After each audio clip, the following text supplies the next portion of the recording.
Okay, तो आज हम लोग घुसेंगे in the world of what, in the world of diseases, and we will first discuss diseases. Actually diseases क्या है, diseases and their classification. तो डिजीजेस को हम लोग अलग अलग तरीके से क्लासिफाई कर सकते हैं, तो इसीलिए अब हम लोग जो डिजीज है उसको क्लासिफाई करने का कोशिश करेंगे। तो actually first of all disease क्या है वो हम ऑलरेडी डिस्कस कर चुके हैं, that when a man is not healthy and when he is mentally, socially and physically not healthy, then that is called your what? तो उस केस को हम लोग कहते हैं डिजीज्ड कंडीशन। ठीक है, तो इसीलिए तो डिजीजेस के क्लासिफिकेशन हम लोग अलग अलग तरीके से कर सकते हैं। तो एक जो जनरल क्लासिफिकेशन है वो क्या है, तो एक जनरल क्लासिफिकेशन हम लोग डिस्कस करेंगे, एक्वायर्ड डिजीज है कि नहीं। तो एक्वायर्ड डिजीज का मतलब क्या है, ये आप कहीं से लेकर आए हैं। It is one that began at some point during one's lifetime as opposed to diseases that was already present at birth, which is called congenital. Acquired sounds like it could mean caught via contagion, but it simply means acquired sometime after birth. Okay, तो इसीलिए ये it also sounds like it could imply secondary disease, but acquired disease is actually primary disease.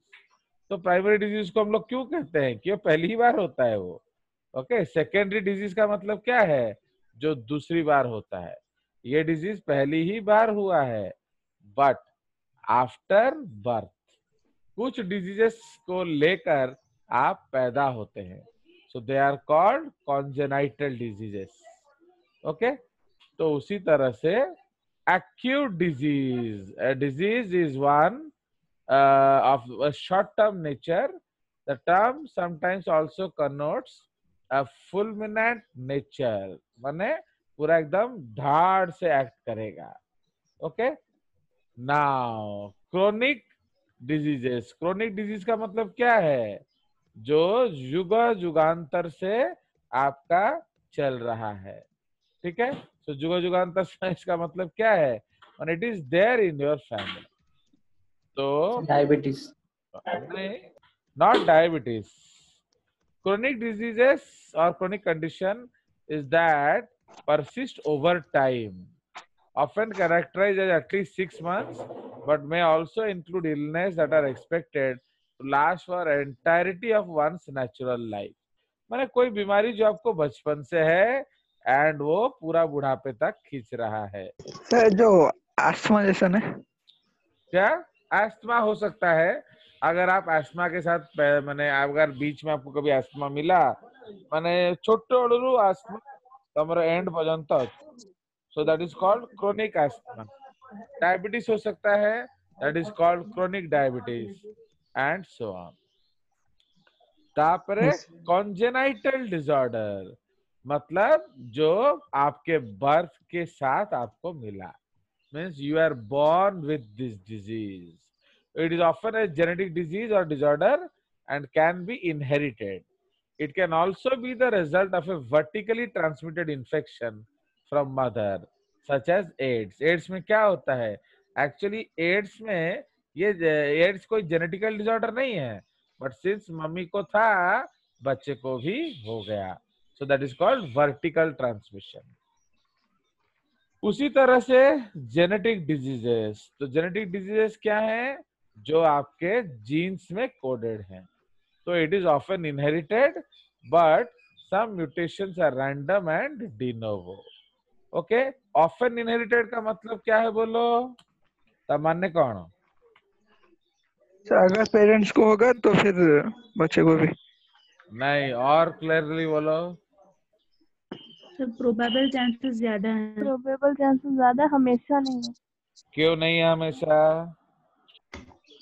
सोच sir के बोलिए। क्योंकि कुछ sir career हो सकता है और एक नॉन हाँ अफेक्टेड कैरियर हो सकता है, हाँ सोचिए अनअफेक्टेड हो सकता सोचिए है, कुछ सोचिए सोचिए सोचिए। सर कुछ डिजीज सर, कुछ कुछ डिजीज एक्स एक्स लिंक्ड होता है, लिंक्ड कोई होते वाई हैं, लिंक्ड होता है। कोई सोचिए ऑटिज्म सोचिए सोचिए सोचिए सोचिए वो सोचिए रिसेसिव होगा। सोचिए सोचिए सोचिए सोचिए। इट इज सर ऑफन पूछ क्या रहे हैं इनहेरिटेड सर, का समझ में नहीं आ मतलब रहा है सर। मुझे आप तो मुंह कौन कर भी कहा तो समझ में नहीं आ रहा है तो मैं क्या करूं? तेरे को तमिल में मतलब समझाऊं? सर पूछ क्या रहे हैं सर, मतलब आप तुम चुप रहा करो मतलब तोरो सब तोरो तोरो डाउट डीआरएस मु सुप्रीत संगर एक्सचेंज कर देली हैला। चलो तो now Sai Jyoti has been permanently muted. भाई कुछ पूछ क्या रहे हैं सर? अब पूछ क्या रहे हैं? तेरे को समझ में नहीं आ गया तो मैं क्या करूं? मैं तेलुगु भाषा में पूछ रहा था। आपको सिंपली पूछा जा रहा है इट इज ऑफन इनहेरिटेड, तो आप बकवास करे जा रहे हो तब से। मैं इनहेरिटेंस पूछ रहा हूं, तुम उसका एक्सप्रेशन बताए जा रहे हो। और कौन जेनेटिक्स पढ़ चुका मैंने? इनहेरिटेंस माने तुमको मिला है कि नहीं मिला है बाप माँ से। इनहेरिटेंस का मतलब ये नहीं है कि तुम्हें डिजीज है कि नहीं है। तो अगर आपके पेरेंट्स को था तुमको क्यों नहीं मिला? सर क्रिस क्रॉस होता है इसीलिए। नहीं, सोचिए सोचिए। recessive condition One of them may be recessive condition also. Okay. sir, is it like often inherited, meaning or mostly the diseases are autosomal? Who are you? sir Vaishakhi. अरे वाह, तेरा voice तो बढ़िया चेंज हो गया यार, तू तो जवान हो गई है। चलो नहीं, actually your voice is appearing very sweet ना। क्या कहती कुछ तो टेल मी। सर मुझे क्यों पूछ रहे?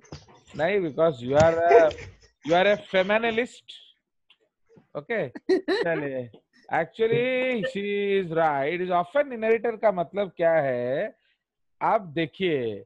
तो जेनेटिक डिसऑर्डर बोला गया है, तुम लोग इसी को तुम लोग को गाधामी कहता हूं मैं। जेनेटिक डिसऑर्डर बोला गया है, कॉन्जेनाइटल डिसऑर्डर नहीं बोला गया है। अगेन यहाँ ध्यान दीजिए, it is often a genetic disorder. फिर इस ऑफन का मीनिंग क्या है समझ में आया? तो it is often a genetic disorder जो है वो म्यूटेशन के लिए भी हो सकता है कि नहीं हो सकता है? yes sir. तो कौन सा म्यूटेशन इनहेरिट होगा? बोलो कौन पढ़ुच तुम मैंने? सर सर क्वेश्चन तो रिपीट करेंगे sir. Recessive which diseases are inherited? So they are called germinal mutations. Okay, germinal mutations are inherited. समझ रहे? सपोज अब जो आद्यशा सामंतरॉय है वो क्या की ब्लीचिंग कर करके गोरी हो गई है, बट है जेनेटिकली काली, तो बच्चा का रंग क्या होगा? काला काला। काला। क्योंकि उसने ब्लीच करके रंग बनाया है। तो इसका मतलब क्या है?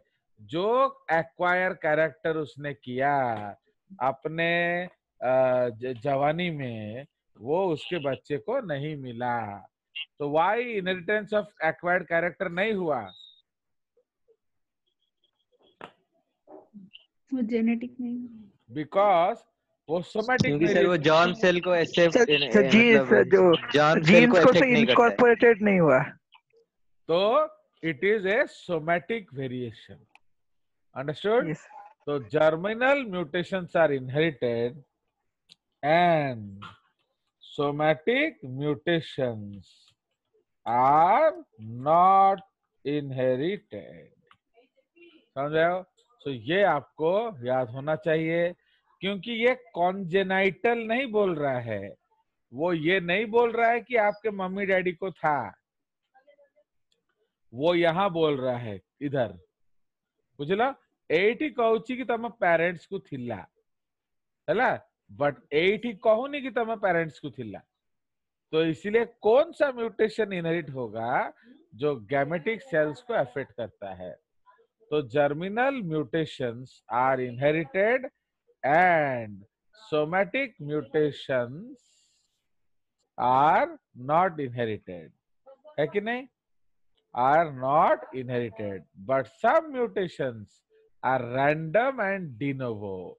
रैंडम एंड डी नोवो मतलब ये कहाँ होगा?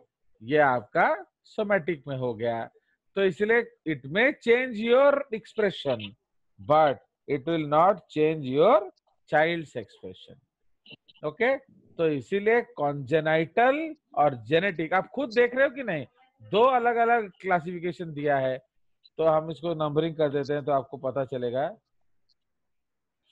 ये एक्यूट हटा दो, ये हमको चाहिए नहीं, तो इसको 2 कर दो, तापरे कॉन्जेनाइटल को 3 कर दो एंड जेनेटिक को 4 कर दो। तो यहाँ हम लोग दोनों आसपास वाला डिजीज रखा हुआ है। ओके, आप देखिए उसी का एक और भाई आ गया पांचवा, that is called hereditary diseases. देख रहे हो? तो जेनेटिक यहाँ है, अब फिर इधर हेरिडिटरी भी ले लिया। ठीक है, तो हेरिडिटरी और गौरी सर का क्लास कोई लगा दिया है क्या?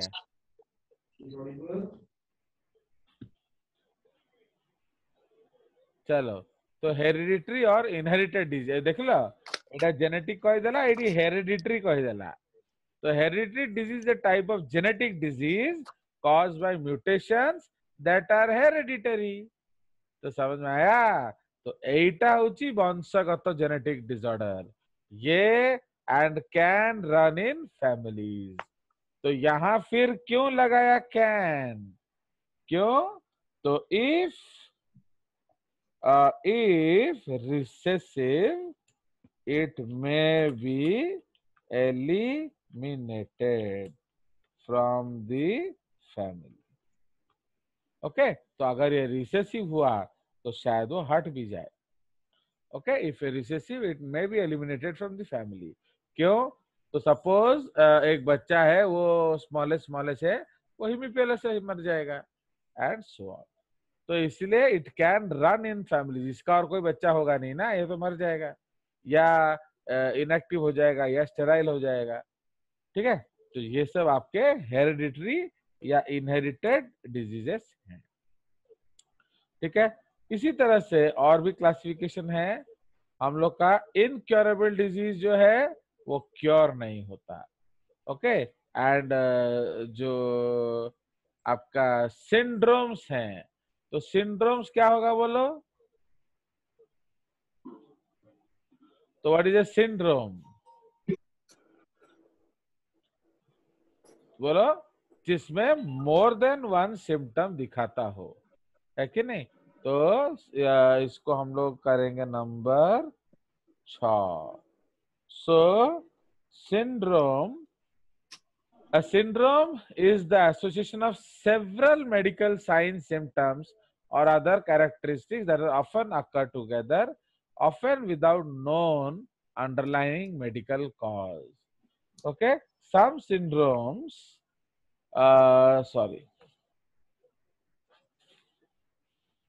some syndromes such as Downs are known to have only one cause, an extra chromosome at birth। तो गलती एक है बट प्रॉब्लम अनेक है, सो that is called a syndrome. Okay, तो ये आपका एक तरह का क्लासिफिकेशन है। चलिए अब एक और तरह का क्लासिफिकेशन किया जाए। So now classification of diseases on the basis of their क्या pathogens। Baba charge Baba, on the basis of their pathogens। समझ में आया? तो on the basis of their pathogens, clear? Now अब इधर एक तो के निकाल दिया गौती कृष्ण ने। तो क्या निकाल दिया कि ये पैथोजन पैथोजन क्या है, ये पैथोजन पैथोजन क्या है। तो व्हाट इज ए पैथोजन, क्योंकि मैंने आपको ऑलवेज बोला है कि एक नोबेल प्राइज तो हम हर क्लास में जरूर कमाएंगे, एंड ये आया आपका नोबेल प्राइज। तो in 1905 Robert Koch proposed the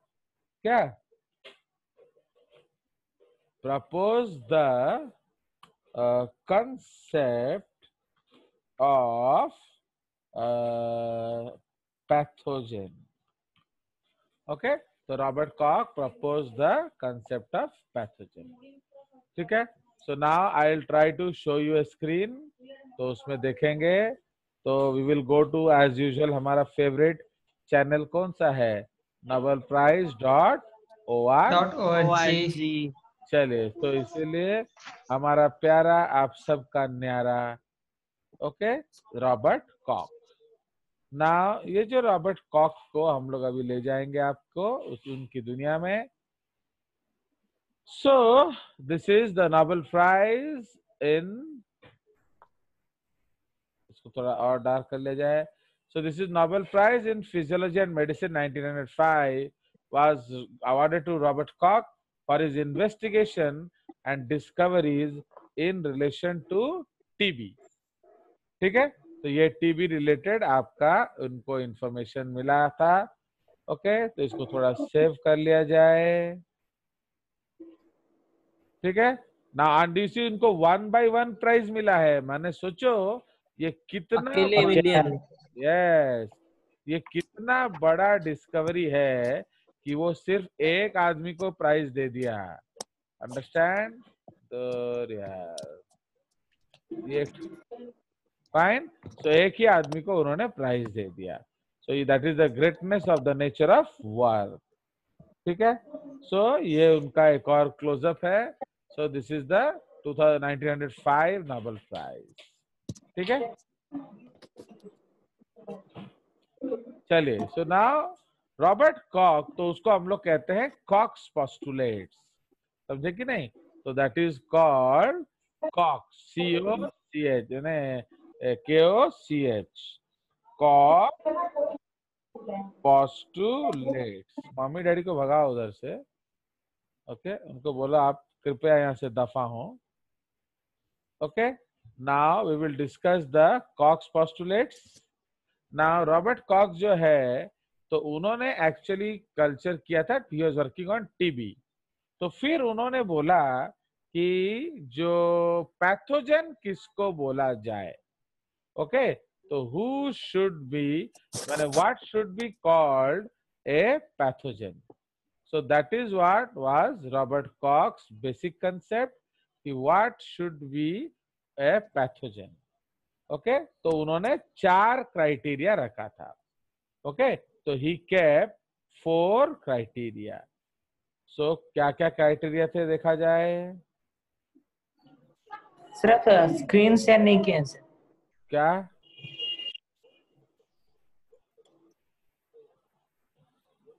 अरे इसको तो नाउ वी हैव डिस्कस्ड। तो now what are the concepts and थोड़ा सा उसके बारे में हिस्ट्री, बिकॉज जब नोबेल प्राइज पढ़ोगे तो कुछ तो और भी जानना पड़ेगा कि नहीं। चलिए, so Robert Koch's postulates are 4 criteria designed to establish a causative relationship between a microbe and a disease.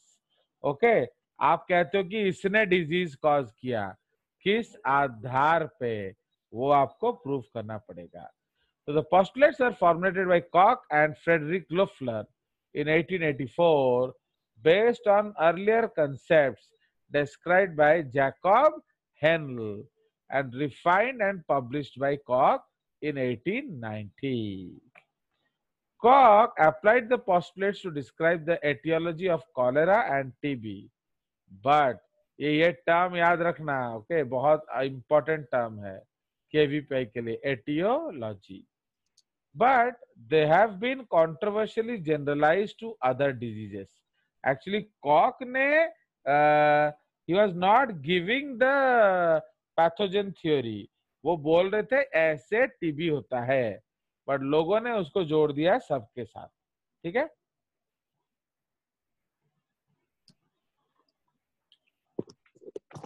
These postulates were generated prior to understanding the modern concepts in microbial pathogenesis. Okay, ये 1890s का है. तब तक हमें कुछ भी virus bacteria के बारे में मालूम भी नहीं था. Okay, including viruses. Okay, they have largely been supplanted by other criteria such as the Bradford-Hill criteria etc. आजकल इसके और भी अलग अलग क्राइटेरिया आ गए हैं. नाउ तो कौन कौन से क्राइटेरिया है देखा जाए. सो उसमें जो पहला, सबसे पहला है कि जो पैथोजन है उसके अंदर वो सिम्टम्स मिलना चाहिए. ओके, सॉरी, जो पर्सन है जिसमें डिजीजेस है उसमें, उसके बॉडी में आपको वो पैथोजन मिलना चाहिए. You should get that pathogen. Point number 1. ठीक है, तो इसको हम लोग लिखते हैं. तो पॉइंट नंबर 1, तो उन्होंने क्या कहा, the pathogen should be obtained from the affected individual who is showing all symptoms of the disease. ठीक है, तो जो सारे सिम्टम्स हैं डिजीज के, वो सारे जो सिम्टम हैं वो आपका जिसमें दिख रहा है उस ऑर्गेनिज्म में वो कीटाणु मिलना चाहिए. Point number 2.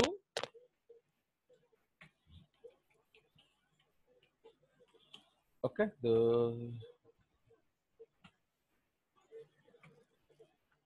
point 2. So these pathogens obtained from the affected should be culturable. Should be culturable. Okay, should be culturable in क्या, मिनिमल मीडिया या in non living media. Okay, in non living media, या उसको हम लोग कहते हैं culture media. Media का मतलब क्या होता है, जहां हम कल्चर ग्रो करते हैं, जो सोल्यूशन जो आपका खाना पीना देते हैं उसमें. Okay, not in Vivo.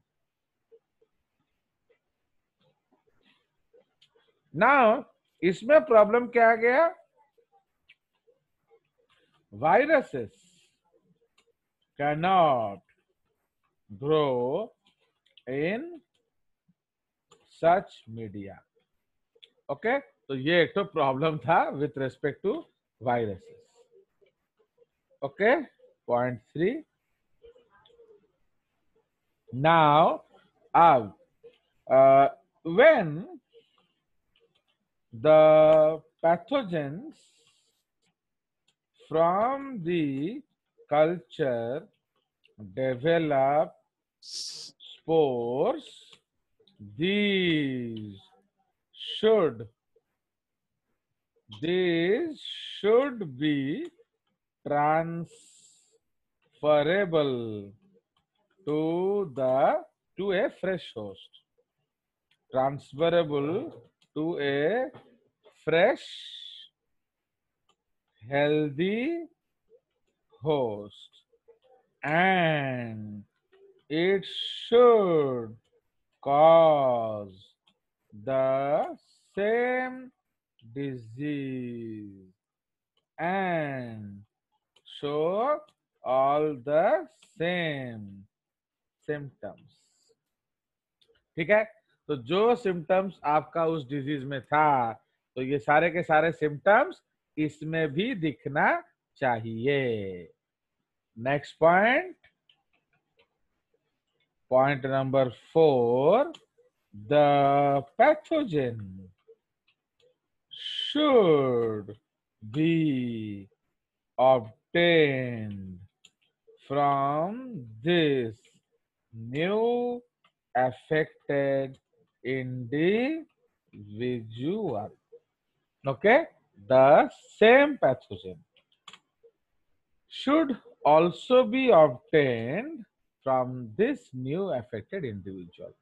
मतलब जो कीड़ा आपको वहां मिला था, बिल्कुल वही कीड़ा आपको यहां से भी मिलना चाहिए. भले भले. So this is called a what? This is called the Koch's postulates. And अगर आप इसको सेटिस्फाई करता है कोई भी पैथोजन, तो आप उसको क्या कह सकते हो? आप उसको पैथोजन कह सकते हो. कोई शक?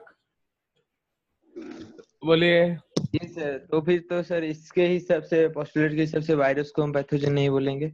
ऑब्वियसली. तो कॉक, एक्चुअली मैंने आपको क्या बोला कि रॉबर्ट कॉक ये थ्योरी प्रपोज नहीं कर रहे थे. तो he was Yes, sir. Basically doing what? He was basically doing his own work. किंतु लोगों ने उनको जोड़ दिया कि जाहो कॉक्स पोस्टुलेट आ गया. समझ रहे हो? तो he was not sir. actually proposing this postulate. You understand? So now let me share a screen with you. Again, this is directly from आपका जो नेट से ही है. तो आप यहाँ देखिए, थोड़ा बड़ा किया जाए ना. ये कॉक्स पोस्टुलेट है, ये